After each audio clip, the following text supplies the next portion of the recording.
guys, so for those of you who are new to my channel, my name is Aya and I'm a Bento mom. I make fun and creative lunch boxes for my daughter Zion. I'm also into gardening and homemaking, and I also love food, travel, and shopping. So if these are the things that interest you, please keep on watching.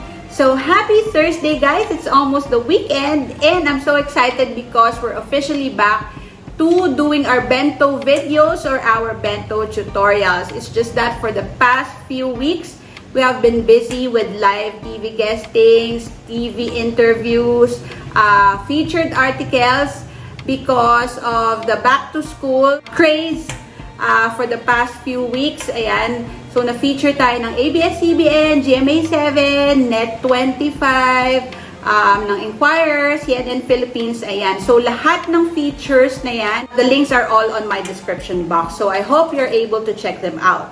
And so, kaya naman, if you notice, sa mga nanonood ng Bento vlogs ko, we are on a different part or area of our house because yung mga bento creations ko, I normally do them in the kitchen, but just recently, with my live TV guestings, live demos sa different TV shows, I did my bento creations here and I realized that it's easier for me to do them here sa dining area. So, moving forward, dito na tayo gagawa ng ating bento videos and tutorials. Ayan.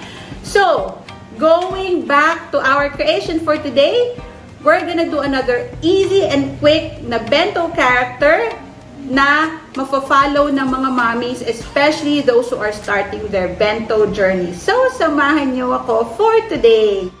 Alright, so for today's bento character, we're gonna be doing a Snoopy bento. So, it's very quick and easy, and you just need 2 ingredients for the character. So, for the Snoopy character, we just need white rice. And of course, we just need our nori sheet for the details. So, ang ulam natin for today that we're gonna be putting sa sides ng ating bento box. So, this is what we're gonna be using today. So, this is the Yum Box Panino, again from Bright Brands PH. So, ang ulam ni Zion for today, we have the leftover na chicken fillet. There, so I cut it into cubes. And then, ang ulam namin for lunch is daing na bangus. So, this is fried fish. And then, we also have buttered vegetables here. So, corn, peas, and carrots. And then, for her fruits, we have cubed na apples. So, just a tip for the apples, para hindi siya mag-brown, you just have to soak them in either salt water or water with honey. So, this one, meron siyang honey and then water. So, ni-mix ko lang siya and then I soak it. So, this is for about 10 minutes already na nakasoak. Ayan. So, this is to make sure that the apples will not turn brown. Ayan. So, we only have 2 ingredients. So, madali lang. So, of course, we have our bento tools. And I'm gonna be using wax paper for our base. And then, of course, we have our bento picks and our silicone cups. So, we just need to start by molding the rice. So, of course, we need to get our cling wrap. So, ito ang key to molding the rice. So, if you want to mold the rice ng maganda, you need to buy something na parang heavy duty. Kasi yung ibang cling wrap medyo manipis sila. So, this one is kind of thick and it will allow you to mold the rice properly. So, we'll get a portion ng ating rice. So, about 2 tablespoons. So, tansyahin nyo na lang kung gaano kalaki yung gusto nyong character. So, what we just need to do is basically mold it into the shape of Snoopy. Ayan, sa screen. Ayan si Snoopy. Just make the rice compact first, of course. Just make sure that the grains will stick together. Ayan. So, nakikita nyo yung ating cling wrap. It's kind of thick. So, even if you squeeze it like this, hindi siya nabubutas. So, meron cheaper na cling wraps, but I guess it will not allow you to mold kasi nga hindi sila magandang quality kasi pag ni-squeeze nyo siya, nabubutas siya agad. So, ayan. So, you just need to Make it compact. Make sure that the grains are stuck together. And then, what you need to do is, ayun nga, mold na into the shape of Snoopy. Para mas madali, you need to make like an oblong shape first, like this. Ayan. Oval shape, and then flatten it. And then slowly, press nyo lang to the shape that you desire. So, in this case, so si Snoopy, meron siyang snout here.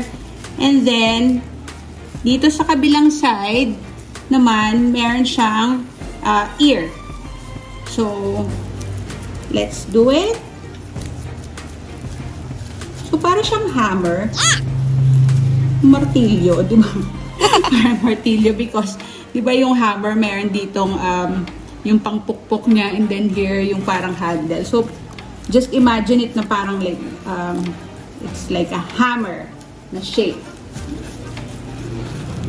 So, let me zoom it in. So, ayan. Press it. When you create the oblong shape, and then just slowly make an indentation here sa part na to so that you can create the snout of the dog. And then here, just press it to create naman the part ng ear. So, ayan. Ganyan lang siya. Diba? Parang siyang hammer or axe. Something like that. So, for the details of our character, so, naset aside na natin the molded rice. So, we just need to get a portion of our nori. And then, we just need to cut out the eyes, the mouth, the nose, and the ears. So, for the eyes, we'll just need to cut one small straight line. So, here sa side lang ako kumuha. So, just a very small straight line for the eyes. Here. So, we'll put it here.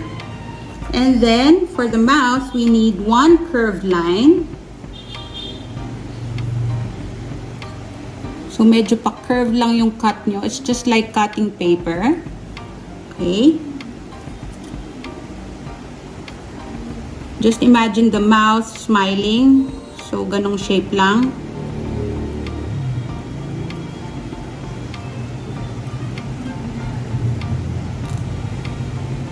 So, the scissors that I'm using is medyo kind of thick.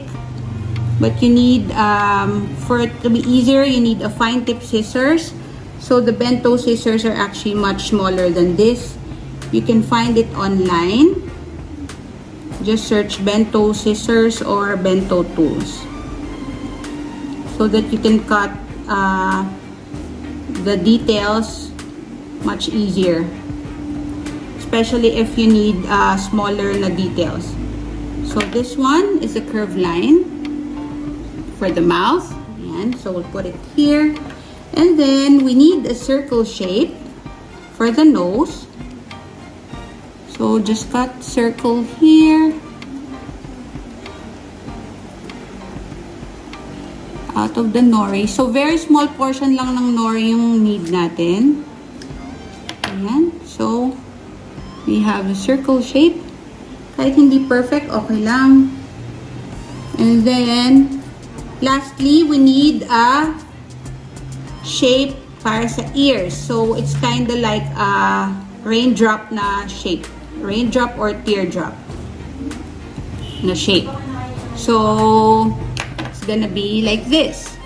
So, these are the shapes that we need. So, we need one circle shape, one teardrop shape or raindrop shape, and then one curved line for the mouth, and then for the eyes, we have one small straight line. So, we'll now put this one sa rice that we molded earlier that we set aside. So, here it is.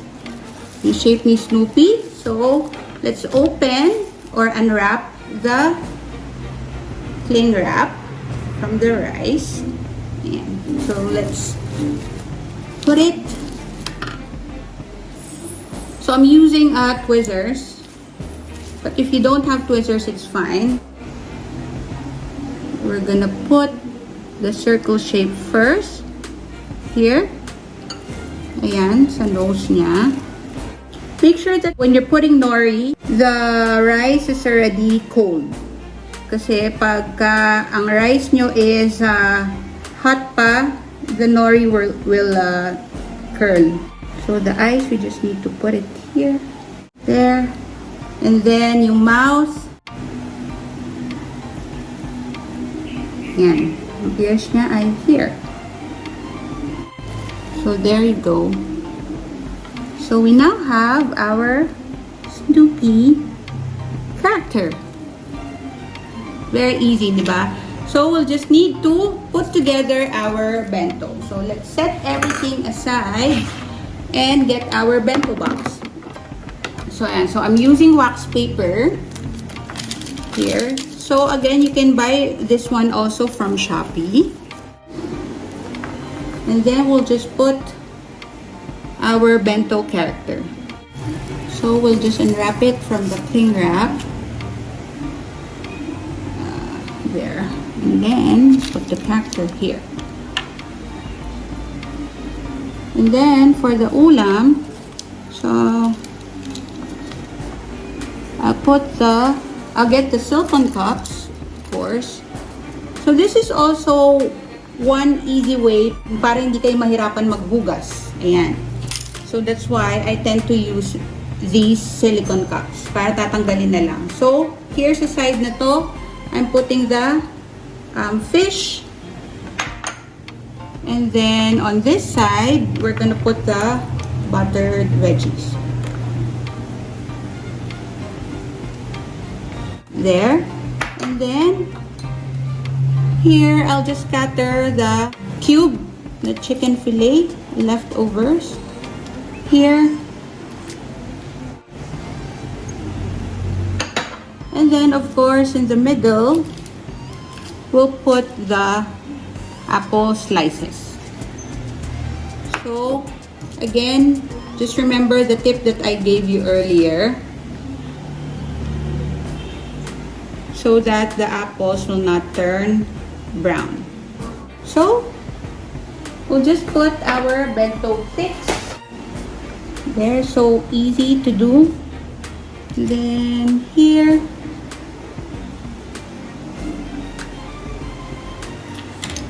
and then another one here, adding apples.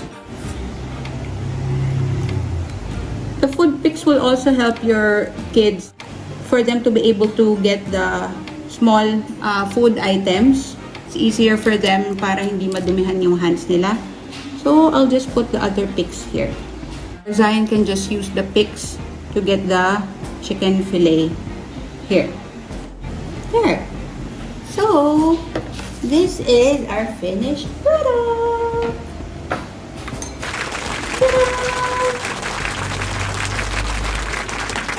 So that's it, guys. I hope you enjoyed what we did for today. If you did, please like and share this video.